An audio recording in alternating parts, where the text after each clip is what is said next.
to you Langleg, 24 years old New Yorker from Manhattan. Vi ska nu introducera Langleg, som är en poet från New York. Hon kommer att läsa ifrån en kommande bok, och tavlorna som visas på dia på min högra sida är hennes egna tavlor. Så okej, välkomna Langleg.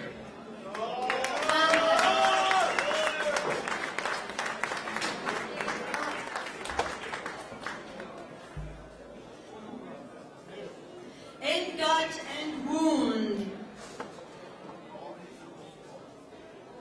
The crimson wrath is now dripping from the edge of his sword. And now, after he nibbled and suckled her breast, he dropped down his life for her when the sound of his belt hit the floor. For she'd be the one who carried him through the war. For her she'd sang.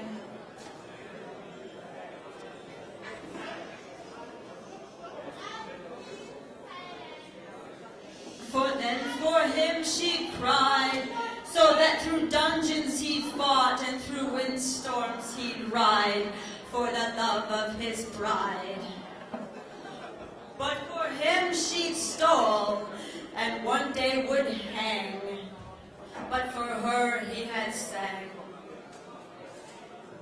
And but for the heart that dripped with blood, through the wastelands she'd cried out, but through that wasteland's tender soil, rocked with the pangs of the sadness he'd sang.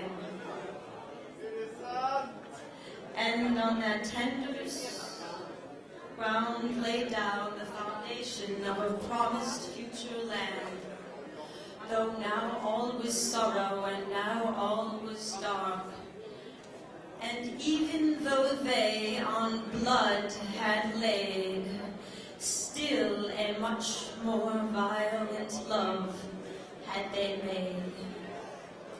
But not until through a force of ghosts a way they had paved for others entranced, now through it could dance.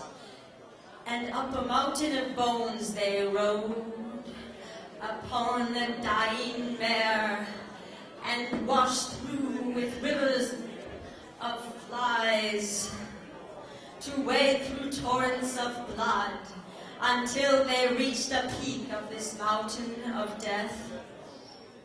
And out of this mist descended a sun, for now they were great, and now they were one.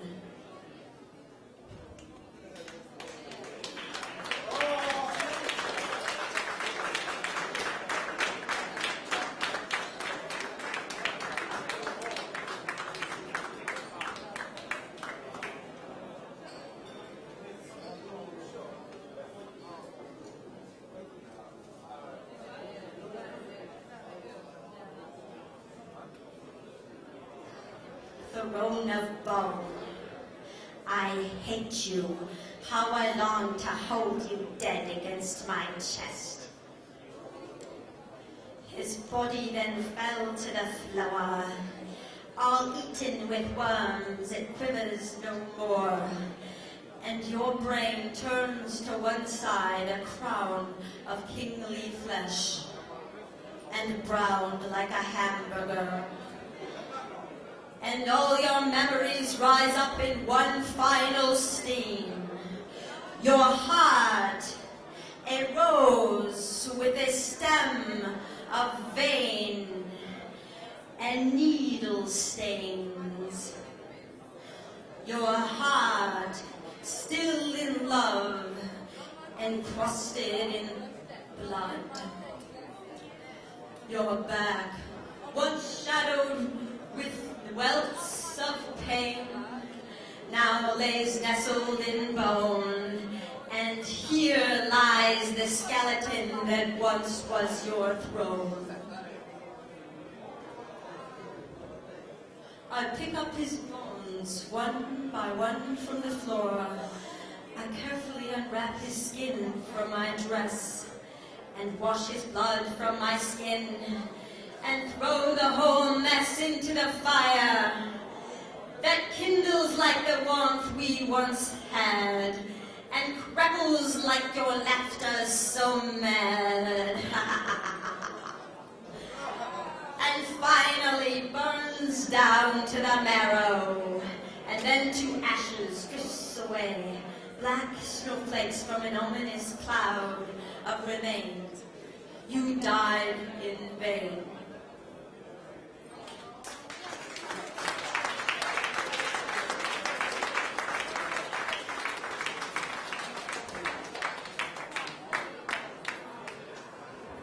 In blood and darkness, on disposal of the sickly creature from the chamber of the Queen of the Dead, who lies dead in the head, and smother the corpse on a smoldering bed, and takes back the evil words she had said, or lest the ungrateful few who entirely too underestimated the smile and undertook the following and equal resulting frown, which applied the curse, smothered the life, and stole from the purse. While next wiping the blood and then tasting some, whilst looking back on the sin just unturned, and altogether laughed, and then cried some. But altogether dead with all the others too, but rotten still more to her much deeper core. But too dead to recognize the self, which is the corpse, which rots alongside of everyone else, and ignoring the blood is no way to pry one's way out of the coffin, or to drag the body out of the yard in which lies the grave, or to pound open the skin which covers the face, or to fend off the crows which block the way through to the gateway of your soul, which lays beyond yonder in a faraway land, wanting to touch your faltering hand.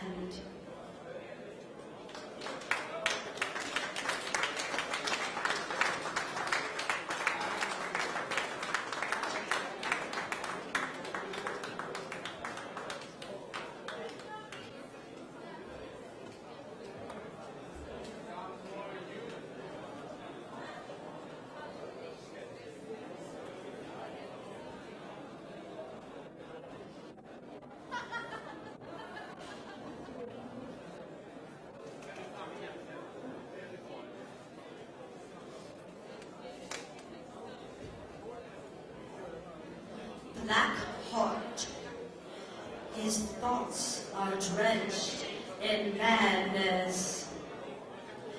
He drinks in the blackness, and then down all along the walls of his bowels splash the scents of strange liquor. But his veins are stained with alcohol, and his throat is charred with smoke and clumps of black gold. But lo, out of it rides battalions of lies, and they form sinister lines of lacy bats and cocaine and ravens that hang in my dusty hair. And they make a cold dungeon there. As next to him I lay thinking, I felt myself to the bottom of his mind sinking. I am the last thing on his mind. His thoughts weigh heavy, his balls even more.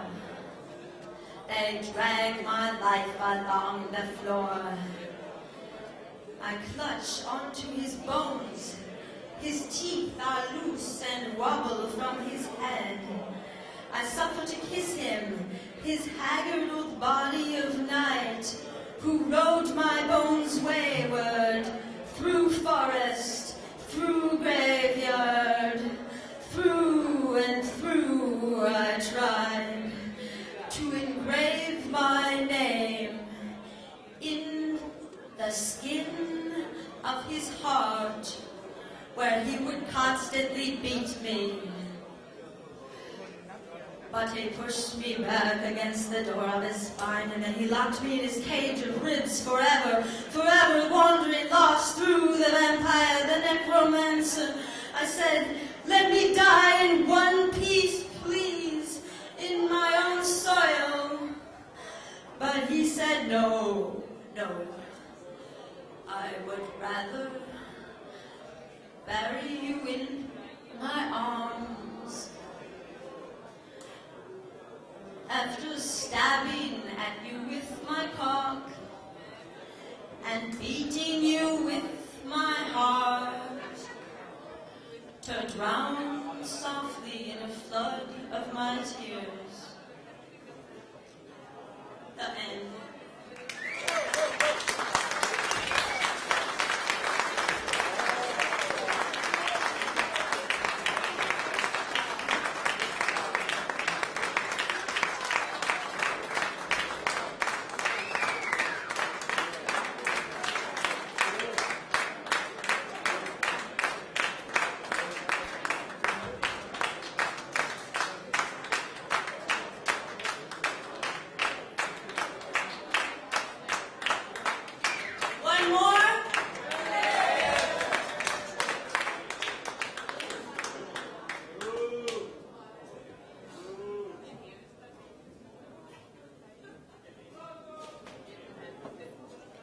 Then you straight my head above the door.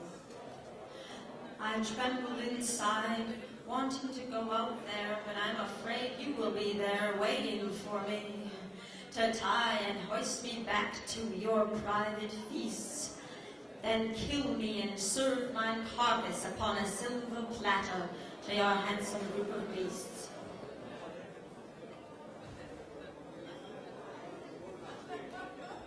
First, you stuff my cunt with a fine assortment of opium, hashish, and mushrooms, like a turkey, and then baste me in my own blood. Blood that will eventually cool into a wine like jelly. And all my memories rise up in one great steam, in one agonizing scream of pain. And into this kettle you ladle disdain. As you savor the taste like a host, presently she has transformed into a ghost. You bend in close and take one final whiff. My swirling death, intoxicating the entire room.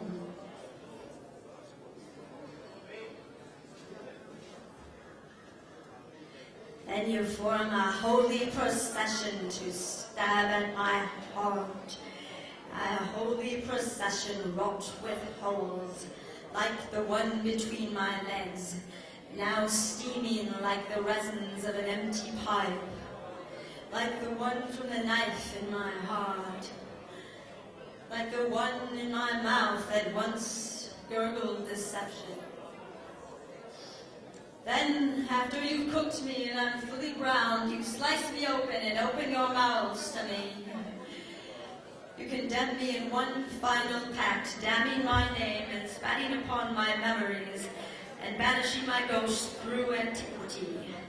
Then you plan to devour me sadistically, wanting somehow to forgive me, but chewing on me at the same time, like wolves, every memory from that first hello, through to those final yelps of pain. You destroy and crush my body in your teeth, and my blood darkens, turning to a wine, then to a bitter, bitter poison in your stomach aches, and you feel you are the kings of the world, and the beast is finally decaying in your bellies. My flesh burns and scars your tongues to a blackened hue. I slide down your tongues to the hellish pit of your bellies, and you're high now, as high as I sink low, drowning in your putrid, poisonous hatred. I know that bitter taste in your mouths. It stinks of the nightmares I suffered when living in the shadow of your desperate villainy and brutal violence. That bitter, bitter taste. Tasting the opiates that have sucked into the depths of my skin. And oh, to end the feast, my liver, a final chocolate of intoxicant, a truffle of pure opium, a concentration of solid alcoholism. And at the very bottom of the pit, which is the void of my existence, I hope you carelessly shit out those feces, the cremation of my body, the quintessence of my soul. For to keep this essence in an urn, or to savor its presence upon the fireplace of your hearts and homes would be a dastardly and dangerous mistake. The pitfalls of your sleeves, a taste of the elements of disease, an acceptance of your eventual demise. No, do not remember me, but pass over me as a ship through a storm, or I languor through your innocent souls as a mischievous ghost throughout eternity, setting fires of madness, letting loose wild dogs, and pissing upon values of antiquity to finally burn down your bastions of warmth and security.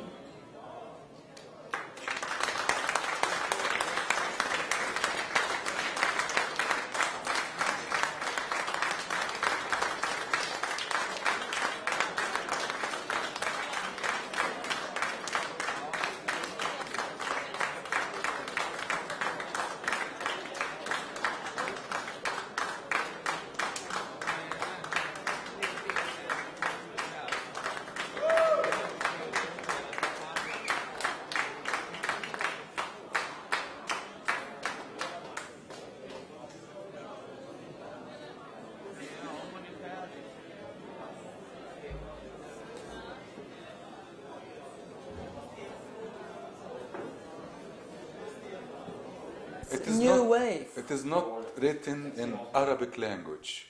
It's written in slang or dialects, not classical. You mean the political? This public, underground. the public language. We have political language too. Me and Mr. Guida. Many poems are political. Yes. Yes. My drama is a political drama. But this underground poetry political drama is dialects.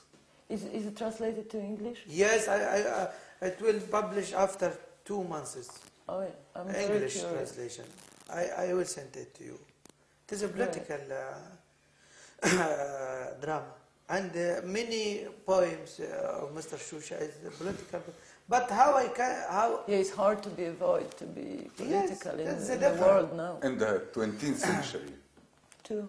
In the 20th century. Yeah. It's odd to be out of politics for a poet. How? It's life. Yes, it's very hard. It's life. It's impossible. And even the greenery of this tree is dealing with politics. Yes, very much. Yes. Love, too, is coming through politics now. with the coffee of the morning. Yes. Any human relation between two deals with politics. How can we find a home? How can we deal with life? How can we deal with economics? How can we make our future? How can we manage for marriage? When we are going to have kids? All these are politics. And you know that Yes. Then politics go through everything we deal with now. And this is very important in our country now. The area, the politics is very important. You can't avoid politics Yes. at all. In every phase of life, and in every moment, and in every direction, then in every point. Yes. But one can try. Yes. We are happy to this visit and this nice time with you. It was really great to have you here, and I hope we meet soon again. Thank you very much. Thank you very much. Thank you. And thanks for your nice people, and your nice country, and your nice poetry, too. Thank you. Thank you.